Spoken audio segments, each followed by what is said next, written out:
Nagsimula ng mag-tape para sa bagong pelikula ang kapamilya stars na sina Paula Avellino at Kim Chiu para sa kanilang kauna-unahang pelikula na My Love Will Make You Disappear. Nakatakda kasi umanong ipalabas ito sa susunod na taon. Kaya naman todo na ang paghahanda ng dalawa para mas mapaganda ang nasabing pelikula. Sa ilang litrato mula sa set ng show, makikitang nasa venue na ng taping ang dalawa na magkasama. Sa ngayon, wala pang impormasyon kung kailan ang eksaktong date na ipapalabas sa mga sinehan. Maaalalang na-delay ang pelikula ng Tambalang Kim Pao.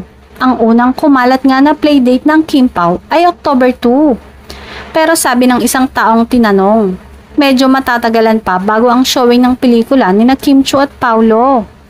Chika ng ilang Kim Pao fans, excited na sana sila nang in-announce noong August 12 ang pelikula na My Love Will Make You Disappear ng kanilang mga idolo, pero ngayon nga ay naging trending muli dahil nagsimula na ang taping ng dalawa.